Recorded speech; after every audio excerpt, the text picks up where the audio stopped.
Bonjour, bonsoir, je ne sais pas l'heure à laquelle vous regarderez cette vidéo.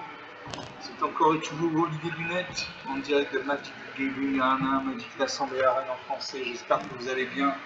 Nous sommes le vendredi 12 décembre, il est 18h56 exactement. Je rentre à la maison et je joue à Magic comme tous les jours, plusieurs fois par jour. Bon, aujourd'hui j'ai pas fait de vidéo, donc je me suis dit on va faire une petite vidéo pour ce vendredi soir ou ce samedi matin, je ne sais pas l'heure à laquelle vous regarderez. Une petite vidéo sympathique. Oublier les études, le travail, la famille, les amis, France Travail. Enfin les amis non, mais les ennemis. Ceux qui vous mettent des bâtons dans les roues, des choses comme ça.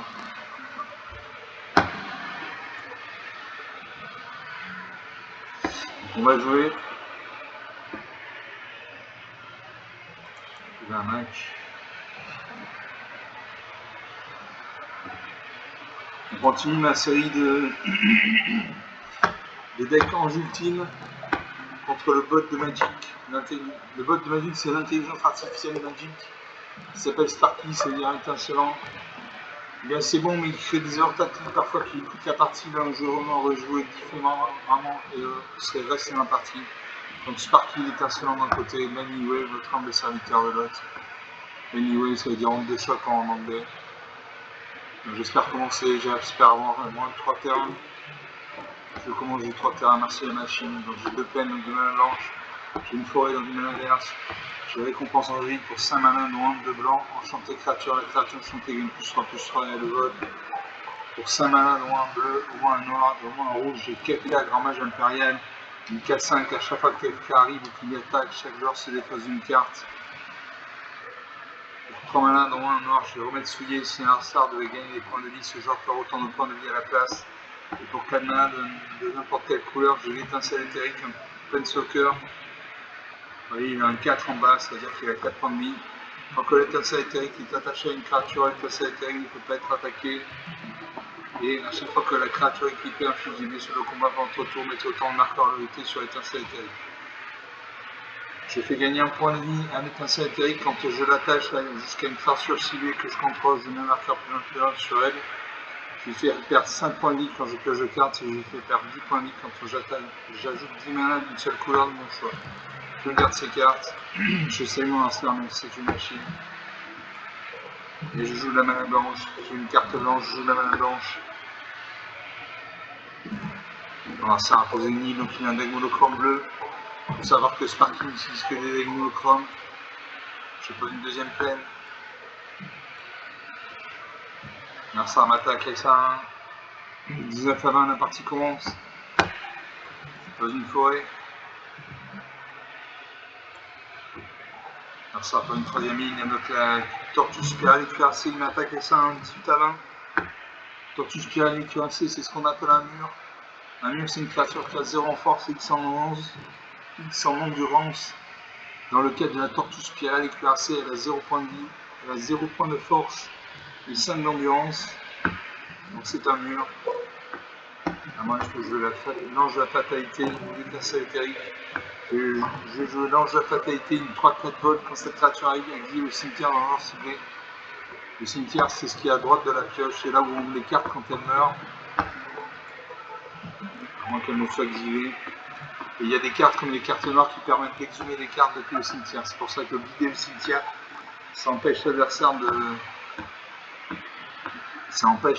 de piocher des cartes depuis son cimetière. À moi de jouer, je peux jouer Jeune Félida 2-2, sacrifier cette créature, détruire un enchantement ciblé. J'attaque à ma 3-4, je peux bloquer les 5-1. Il y a 20 points de vie, il ne bloque pas, 18 à 17. Il pose une 5ème ligne avec le céphaloprophète, une 3-3. Il va avoir les 2 cartes dessus de sa bibliothèque. Une faveur du fleuve. Une de ces tortues spirales cuirassées passe de 0,5 à 1,6. Je n'attaque pas, en face il y a une 3-3 et détruire ma 2-2. Alors ça m'attaque.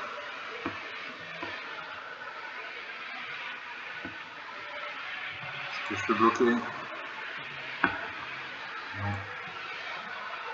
Passe au bloqueur. J'ai essayé de bloquer, mais non, ça ne marche pas. Je n'ai pas le vol. Donc je vais prendre un point de dégâts. 17 partout. L'étincelle éthérique. Tant que l'étincelle éthérique est attachée à une créature, l'étincelle éthérique ne peut pas être attaquée et à chaque fois que la créature équipée inflige des blessures de combat pendant votre tour, mettez autant de marqueurs de noter sur l'étincelle éthérique. Je joue ça.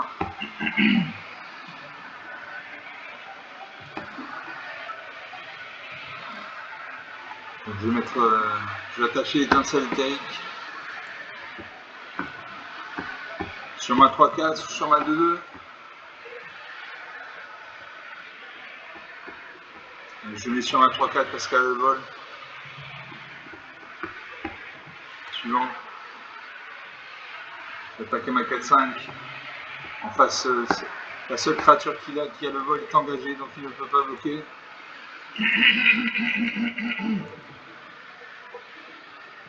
17 à 13, 4 points d'écart. Mon essentiel qui est à 9.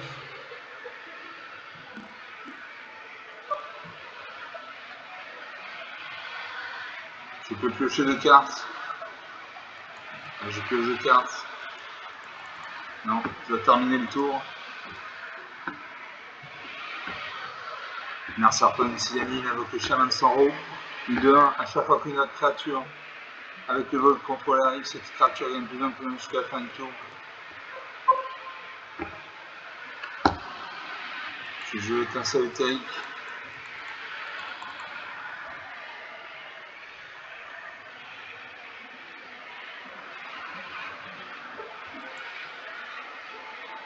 J'aimerais bien pouvoir jouer l'étincelle éthérique. Piocher 2 cartes.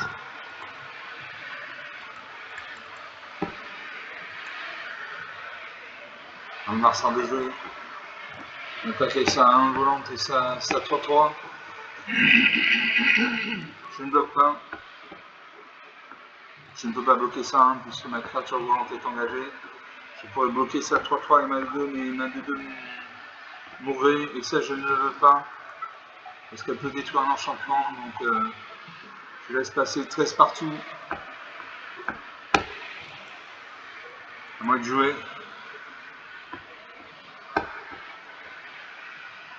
Est-ce que je peux jouer l'étincelle éthérique? Oui.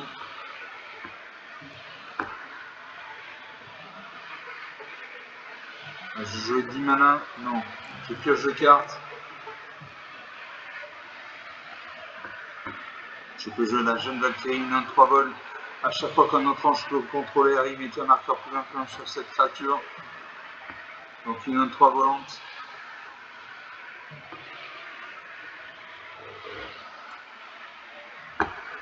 Suivant. Je vais attaquer ma 4-5. Passe à 1, est engagé, il ne peut pas bloquer.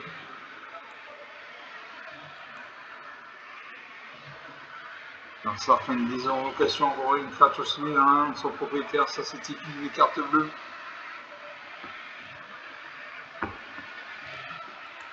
Je termine le tour. Je vais me défausser d'une carte. Je vais me défausser de la récompense angélique.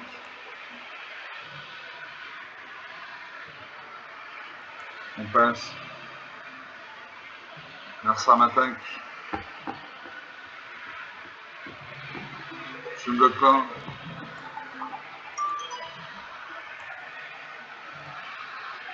On a fait 13, 4 points d'écart. Je mélange la fatalité, donc une 3-4 votes quand cette créature arrive, exile le cimetière d'un genre ciblé. Donc vous voyez le cimetière, il y a une carte dans le cimetière. Donc cette carte va être exilée, c'est à partir dans le néant. Voilà, l'exil c'est là, la pioche c'est là, le cimetière c'est là, et l'exil c'est là. Alors je vais attacher l'étincelle éthérique. Allez, elle m'a 2-4. J'ai une 3-4, j'ai une 2-4. Allez, passe à 3-5. J'attaque ma 3-5. Suivant. 9 à 10. 9 à 10. La partie est serrée, Monarchsar fait une faveur du fleuve. Il booste ça 0,5, elle passe à 1,6.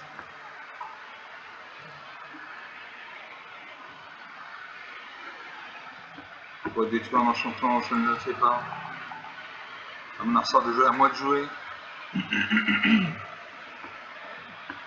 Je ne peux pas jouer mes cartes, il me manque de la mana. Je vais activer l'étincelle terrible. Je l'attache. Elle gagne un point de vie. Suivant. Monarchsar peut me faire 1, 2, 3 et 3, 6 et 2, 8 points de dégâts. Je vais attaquer ma 4, 6 et ma 3, 4. Je fais 7 points de dégâts.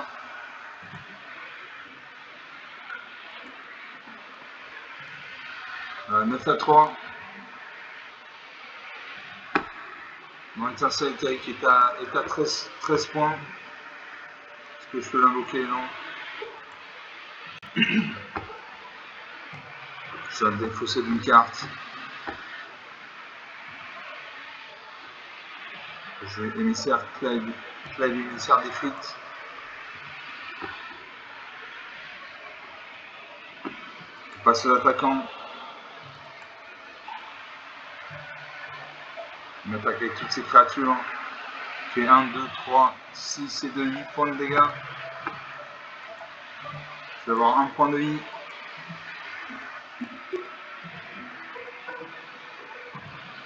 Il a magie du sushi magie. À moi de jouer. Je pose une plaine. Là, je vais activer l'étincelle éthérique. Je vais faire 10 points de vie. J'ajoute 10 mana d'une seule couleur de votre choix. Donc j'active de la mana blanche. Du coup, je peux jouer Splendor irrésistible, enchanté joueur. Les créatures que le joueur enchanté contrôle perdent toutes leurs capacités, ont une force et une endurance de base de 1-1. Le joueur enchanté ne peut pas activer des capacités qui ne sont pas des capacités de mana ou des capacités de dualité. Donc ça, c'est un très bon enchantement. Donc toutes ces créatures toutes ces créatures vont être derrière 1, sans capacité spéciale. Suivant. J'attaque les 2 créatures volantes. Enfin, ces créatures sont engagées. Je le détruis. Voilà, 1-4, score serré, 5 points d'écart. Un score serré. 13 minutes de jeu depuis le début de la partie. Donc il avait des 1, il avait des 2-2. Voilà. Canadien, joue de la mana. J'ai eu des bonnes cartes. J'ai eu un seul cas qui m'a permis de piocher 2 cartes et de transformer ces créatures en 1. Voilà, donc on va première partie jouée, donc première partie gagnée.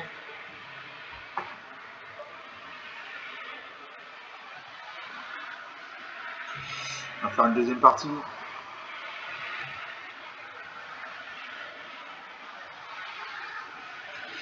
On attend le serveur. Allez, deuxième partie. Deck Ange Ultime contre le bot de Magic. Sparky, ça veut dire l'étincelle en français. Moi c'est Lightning Wave, ça veut dire onde de choc. Je commence, j'ai une île bleu, j'ai une forêt luna verte. J'ai l'ange éblouissant pour 3 blancs, une 2-3 vols. À chaque fois qu'une autre créature que vous contrôlez arrive, il gagne un point de vie. Pour 4 mana, dont 1 de 2, un noir, au moins un blanc, j'ai Elamba, 5 du crépuscule, une 4-4 qui vient de vie. Défense talismanique contre les éphémères. Pour 6 mana, dont 1 de 3 noirs, j'ai Grille de Massacre, une 6-5. Quand cette créature arrive, les créatures que vos adversaires contrôlent également le 2 jusqu'à la fin du tour. Pour 5 mana, dont 1 en rouge et au moins un vert, j'ai Bumi, déchaîné, une 5-4, piétinement. Quand Bumi arrive, maîtriser la carte 4. Maîtriser la carte 4, c'est un terrain ciblé que vous contrôlez devient une créature terrain 0-0 avec la célérité. La célérité, ça veut dire qu'il peut attaquer dès son arrivée sur le champ de bataille. Mettez 4 marqueurs plus 1 sur lui. Et pour 5 mana, dans un vert, j'ai loup, collage éclairé, une 4-5. Est-ce que je garde ces cartes? Il faut la mana blanche. de la 1 à noir, de la 1 à rouge. Allez, je garde ces cartes, on verra bien ce qui se passe. Je salue mon adversaire. Je pose une forêt. J'ai 2 cartes qui nécessitent de la 1 à verte. Donc je joue la main verte. Narsa a posé une montagne, donc il a un deck monochrome rouge. Sparky n'utilise que des decks monochromes. Voilà. Donc le rouge, c'est la couleur de l'agressivité. C'est la couleur des petites créatures agressives. Il m'attaquait ça de 1, 18 à main. Le rouge, c'est aussi la couleur des gobelins. Les gobelins, c'est des créatures 1-1 la plupart du temps. Narsa avec le bon moment d'assaut. À chaque fois qu'une créature de force inférieure ou égale à 2 que vous contrôlez attaque, c'est un champion inflige une blessure au joueur au plein soccer, cette créature attaque. Donc il m'a attaqué 15 à 20. Je ne peux pas jouer mes cartes, je manque de mana.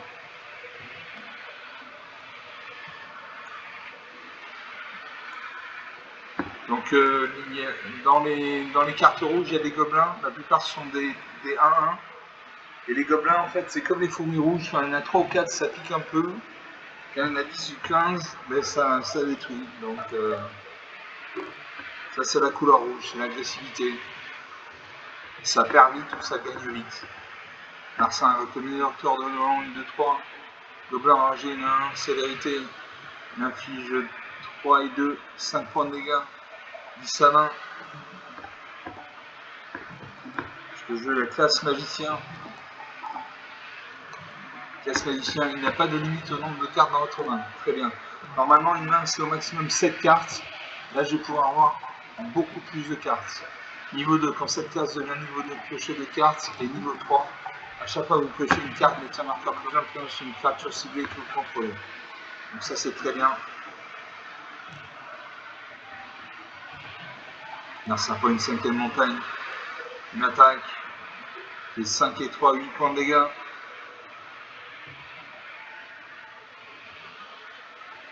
Voilà, 2 à 20. Ça risque d'être compliqué. Je ne peux toujours pas jouer mes cartes. Donc je vais mourir. Je vais mourir. Tout ça parce que j'ai pris un deck avec 2 terrains. Et 2 terrains qui n'avaient pas les couleurs adéquates. Voilà, 0 à 20, 18 minutes de jeu depuis le début de cette vidéo. Voilà, il avait des petites créatures mais qui ont suffi à gagner. Il avait le bombardement d'assaut aussi. Le bombardement d'assaut, c'est à chaque fois qu'une créature de force inférieure ou égale à 2 que vous contrôlez attaque, cet enchantement inflige une blessure au joueur au plein soccer que cette créature attaque. Donc ça a bien joué dans la balance. Donc 2 parties jouées, 2 perdues, 2 gagnées. On va faire une 3e partie.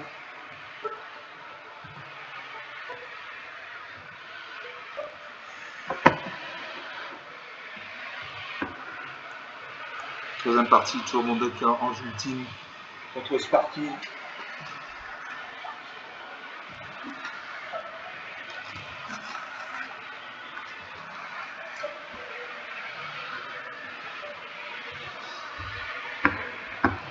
Mais la sergent point, j'ai un arrêt, donc une noire, j'ai une forêt, donc une verte. J'ai Magic curative pour un mana blanc. Un parent ciblé qui a la défense 16 minutes jusqu'à la fin, et l'investissement jusqu'à la fin du tour. Pour 3 mana normalement blanc, j'ai lance de la vitalité, une 2 vol. Si vous deviez gagner des points de vie, vous gagnez ce nombre de points de vie plus 1 à la place. Cette créature gagne plus de temps que vous avez au moins 25 points de vie. Pour 6 mana dans Ronde de bleu, j'ai Blâme du fleuve, renvoyer tous les permanents non terrain que le joueur ciblé contrôle dans la main de leur propriétaire. Pour 6 mana dans Ronde de vert, j'ai Archéosaure de Balan, 6-6 piétinant. Quand cette créature arrive, il gagne 3 points de vie. Et pour 8 mana dans Ronde 3 vert, j'ai Behemoth Caverne de Craterne, une 5-5 célérité, donc il peut attaquer dès le tour où elle arrive sur le mouvement de contrôle. Quand cette créature arrive, les créatures que vous contrôlez acquièrent le piétinement et gagnent plus vite jusqu'à la fin du tour, excitant le nombre de créatures que vous contrôlez. Allez, je garde ces cartes. Je fais le pari de piocher la mana bientôt. Marsa a posé une nuit, donc il a un deck monochrome bleu. Moi j'ai de la mana noire, j'ai de la mana verte, et je joue de la mana verte, j'ai des cartes vertes. Donc je joue la mana verte. Je le joue dans un serra. Une deuxième forêt.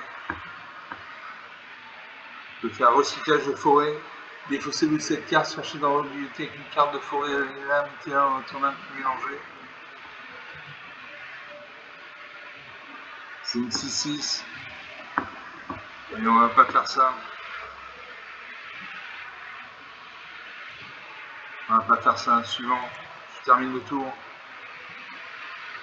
Narsa prend une troisième ligne. Il invoque le garde une dévoce, une de 2 vol. Et sort de créature avec le vol que vous lancez. Coûte un mana de moins à lancer. À moi de jouer. Il faut la mana. Je pose un marais. Le jeu malédiction en intrus, enchanté joueur. À chaque fois qu'une créature que le joueur enchanté contrôle arrive, ce joueur perd un point de vie, il gagne un point de vie. Une bonne carte. Je cible mon adversaire. Je cible mon adversaire. J'essaie d'articuler. Narsa invoque les cris, pioche de cartes. Il invoque le chaland de Sorrow, une de 1. Je gagne un point de vie, 40 points de vie. Grâce à la malédiction, l'intrus, il m'attaque, 17 partout. Je peux une troisième forêt.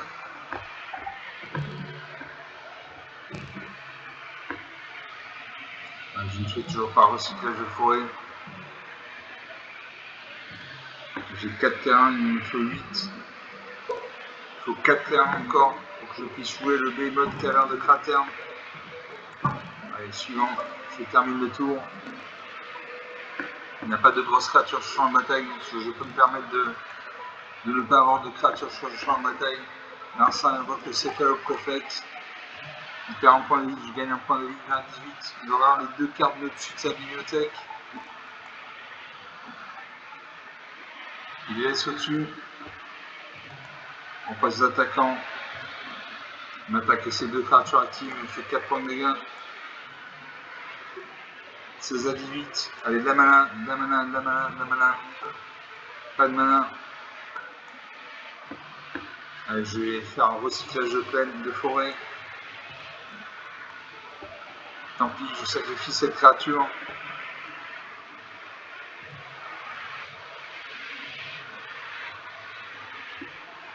Donc l'ordinateur est en train de chercher des cartes de forêt dans ma bibliothèque. Ma pioche si vous préférez. C'est là.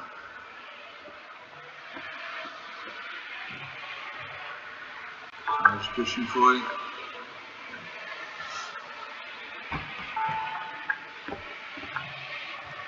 Je la pose sur le champ de bataille. Narsa continue à attaquer. Il fait 7 points de dégâts. 9 à 18. Je lance la fatalité. Il me faut la mana blanche là. Il faut absolument la mana blanche.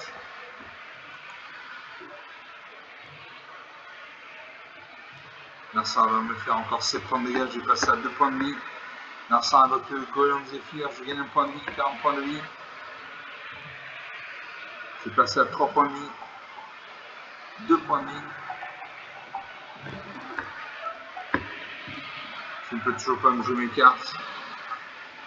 Je dois me défausser d'une carte.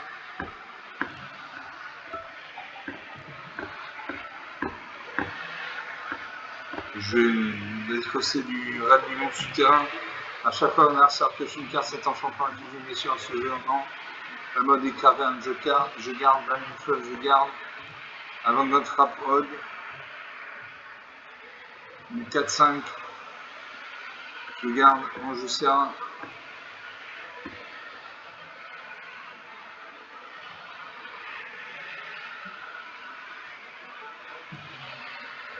Et je me défais de l'ange de la vitalité. Et là je vais mourir. Une attaque. Je meurs. Moins 6 à 17. 23 points d'écart.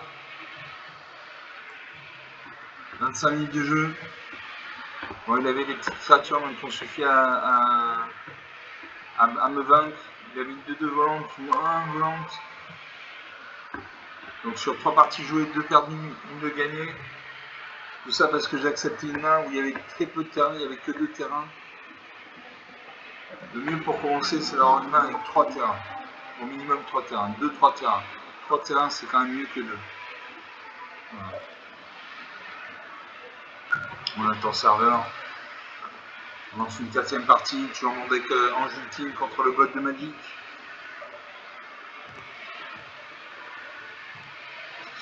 Quatrième partie.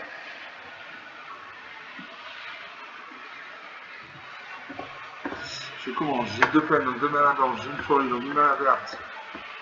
J'ai le brigadier aspirateur pour 3 manas, dont un blanc. 3 manas, dont au moins un blanc. Une 2-1 vol. Quand cette créature arrive, vous gagnez un point de vie et vous piochez une carte. Pour 2 manas, dont au moins un noir, j'ai Aruspice sanguin, 2-1 vol, lien de vie. À chaque fois que cette créature attaque, conjure une carte appelée lien sanguin au hasard dans les 15 cartes dessus de votre bibliothèque. Elle acquiert perpétuellement, vous pouvez payer 0 mana à la place de payer le prix de mana de ce sort. Et quand ce permanent arrive, piochez une carte. Pour 6 mana, dont moins un noir, j'ai Vipère Poutregueule, 6-6. En tant que coût supplémentaire pour lancer ce sort, vous pouvez sacrifier n'importe quel nombre de terrain. A chaque fois que cette créature arrive ou qu'elle attaque, mettez un marqueur d'engrais sur elle. Moi, je vous expliquerai ça quand on jouera cette carte. Et pour 5 mana, dont en rouge, j'ai Blâme de Nerset. Le Blâme de Nerset inflige 5 blessures à une créature ciblée. Je garde ces cartes, je salue mon adversaire, même si c'est une machine. Et je pose une peine. J'ai une carte blanche, je joue de la mana blanche. Mon adversaire pose un marais, donc c'est de la mana noire. La mana noire, c'est la couleur de la mort, de la destruction, de la perte. C'est également la couleur de l'exhumation des créatures de tout le cimetière. Et invoquer un Rowan Crowboy, une 2-1. Je pose une forêt, et là je joue le brigadier aspirateur, une 2-1 vol. Quand cette créature arrive, vous gagnez un point de vie, vous piocher une carte. J'espère piocher un terrain. Je suis enquêteuse Zodiac. Alors ça invoque le familier de la routeuse, une 2-3. Une attaque avec ça de 1. Est-ce que je bloque? Je ne bloque pas. 19 à 20. Je joue Diana Fontaine de l'Espoir, une 2-2 vol vigilance. Chaque autre ange contrôlé arrive avec sur lui un marqueur plus 1 supplémentaire pour chaque ange contrôlé déjà. Et j'ai l'enquêteuse Zodiac, une 2-4 vol vigilance, divise votre entretien enquêté une fois pour chaque adversaire qui a plus de termes dans sa main coup. Je joue Diana Fontaine de l'Espoir. Donc quand mon enquêteuse Zodiac va arriver, comme c'est un ange, elle va avoir un marqueur plus 1, donc elle va passer de 2-4 à 3-5. Donc je joue Giada, j'attaque à ma 2-1, en face ni le vol ni à portée, ne peut pas bloquer, 19 à 18. Il me fait 4 points de dégâts à chaque tour, je ne bloque pas. Je pose une forêt. Je joue l'enquêteuse Zodiac, une 2-4 vol vigilance. Au début de votre entretien, enquêtez une fois pour chaque adversaire qui a plus de cartes dans sa main que vous. J'ai 5 cartes, s'il en a 5. J'attaque avec 2 créatures actives. 15 à 14. L'adversaire fait une fracture ouverte. Il fait 3 fractures ouvertes. Il détruit une de ses créatures. Il a détruit une de ses créatures, je ne comprends pas. Peut-être pour l'exhumer à nouveau. Voilà, il exhume sa créature.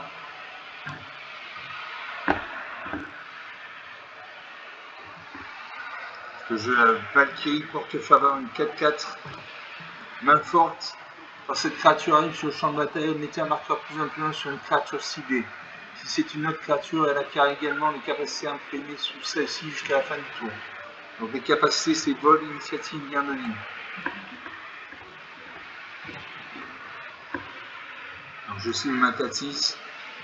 Elle passe à 5-7 avec l'initiative et le lien de vie. J'attaque. Je fais 5 points de dégâts, je gagne 5 points de vie. Grâce au lien de vie.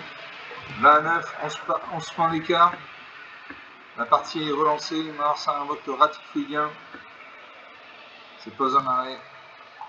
Je peux jouer la Respice sanguin, 2-1, vol, lien de vie. À chaque fois que cette créature attaque, conjure une carte appelée lien sanguin. Il percute le gueule. enjambeur de bosquet, une 5-5. Et je jouais la hyper Putrugen, c'est une 6-6.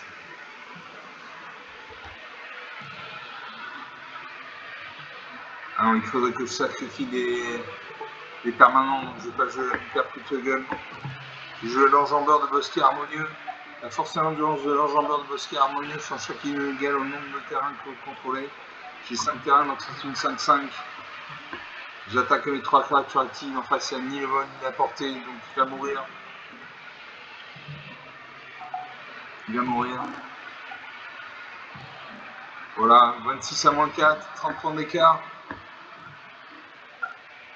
31 minutes de jeu. Bon, j'ai des bonnes cartes. J'ai des cartes volantes. J'ai l'enjambeur de bosquet. Voilà. Très très bien. Donc sur 4 parties, 2 de perdues, 2 de gagnées. On va faire une 5e partie. Un 5e set, comme on dit en tennis. 2 manches partout. 2 sets partout. La balle au centre. Allez, 5e partie lancée.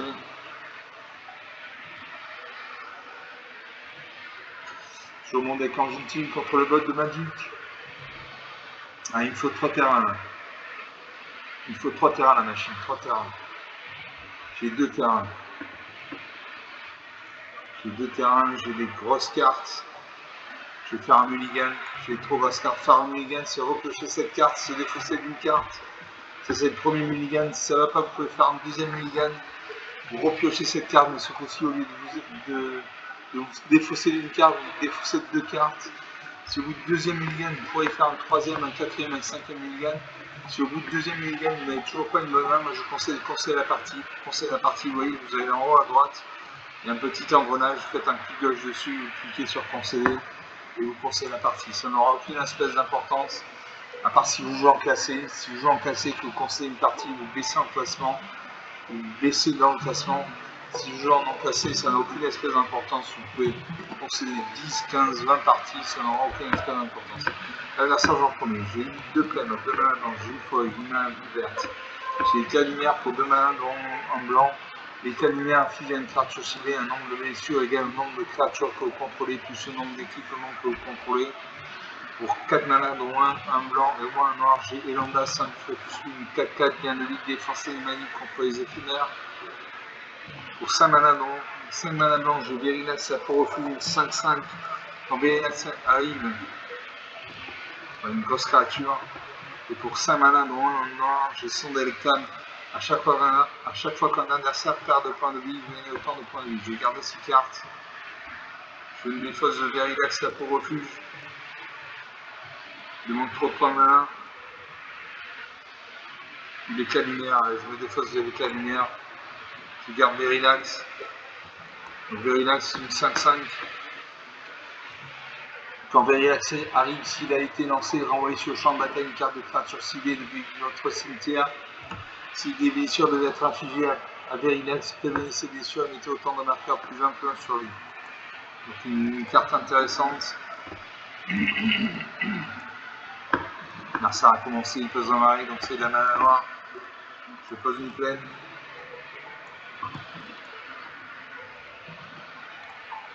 Je pose une deuxième plaine. Narsa prend une troisième marine avec le zombie dévastateur 1-2-2. Est-ce que je pose une forêt? J'ai posé une plaine. Je lance éblouissant 1-2-3 vols. À chaque fois qu'une créature que vous contrôlez arrive, vous gagnez un point de vie. Donc 1-2-3. Narsa avec le zombie dévastateur 1-2-2. Une deuxième copie, Ratifoïdien 1, contact mortel. Il ne m'attaque pas. Je peux jouer l'autorité des consuls, j'ai joué un terrain quand même. Donc je pose une montagne. Et je peux jouer l'autorité des consuls. Les créatures que vos adversaires contrôlent arrivent engagées. À chaque fois qu'une créature qu'un adversaire contrôle arrive, vous gagnez un point de vie. Donc une bonne carte pour un point malin. J'attaque ma 2-3, elle a le vol, enfin c'est ni le vol ni la portée, il ne peut pas bloquer. Là, 18, la partie commence. Narsar m'attaque avec ses 3 créatures actives. Il détruit mon ange. 15 à 18. Je pose une forêt.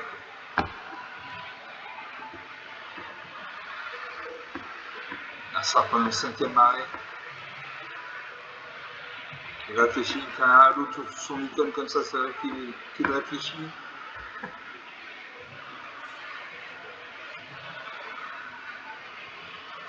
Au mois de jouer, je pose une forêt.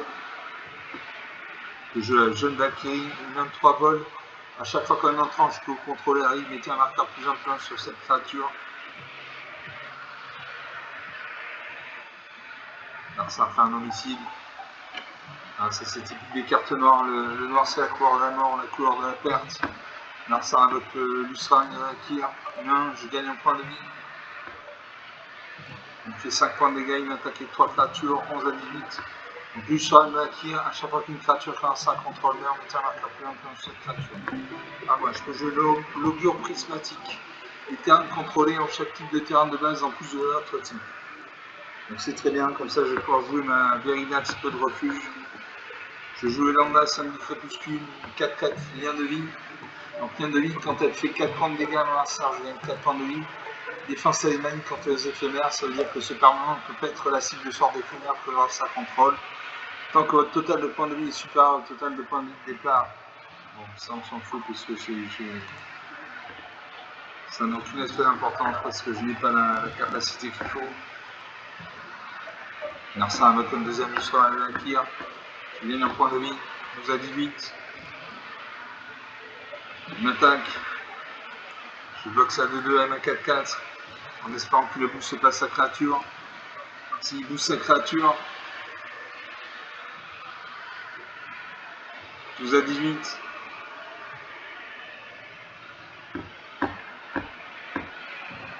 Je vais Verilex là pour refuge. Donc quand Verilex arrive, s'il a été lancé, renvoyer sur le champ de bataille une carte de créature ciblée de notre cimetière. Si des blessures devaient être infligées à Verilex, prévenez ces blessures et mettez autant de marqueurs plus un sur lui. Une très bonne carte. Une très bonne carte. Je vais remettre sur le champ de bataille. J'ai Elanda une 4-4. Jeune Valkyrie, une 1-3 ou 11 jubilissant.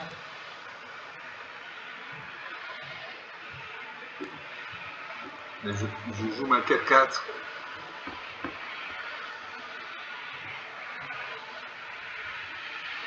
Narsar m'attaque. Je bloque une de ces deux à ma 4-4. Sa deuxième de 2 à ma 5-5. Il booste sur sa créature.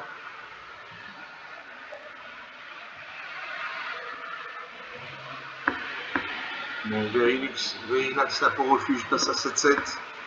Je pose une forêt. Que je Uric de la Kranen Horde, une 4-4. Sans délectable, à chaque fois ça perd des points de vie, il y a autant de points de vie. Je joue ça. Est-ce que je peux jouer encore non. J'attaque. J'attaque ma 7-7, il ne bloque pas. 15 à 11. La partie relancée, je gagne des points de vie. 22 à 11, 11 points d'écart. Narsar m'attaque avec toutes ces créatures, il me fait 8 points de dégâts. 14 à 11. Je lance de platine. Une 4-4 vol, vous ne pouvez pas perdre la partie et vos adversaires ne peuvent pas gagner la partie. Ça c'est une très bonne carte, une très bonne carte. J'attaque à ma 7-7. 14 à 4. Je gagne des points de vie. 21 à 4. Verilex pour refuge est une très bonne créature. Narsar m'attaque avec 5-1. Elle a le contact mortel donc je ne bloque pas sinon la créature avec laquelle je vais bloquer le mourra. Donc je ne bloque pas. Voilà, 24. Je joue Ulrich de la Kranen Horde.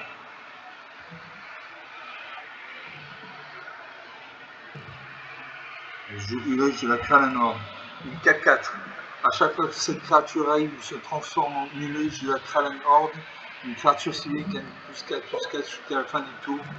Au début de chaque entretien, si aucun sort n'a été lancé au tour précédent, on transforme Ulrich de la Kranen Horde. On le transforme en Ulrich Alpha, un contrasté, une 6-6. À chaque fois que cette créature se transforme en loup-riche, alpha incontesté. Vous pouvez faire qu'elle se batte contre une créature non loup-garou ciblée que vous ne contrôlez pas. Au début de chaque entretien, si un jeu a lancé au moins 2 sorts au tour précédent, transformez le riche. Donc je joue ça. Voilà. Je cible une créature. Et je cible ma 4-4. J'attaque avec tout. Il bloque. Il bloque.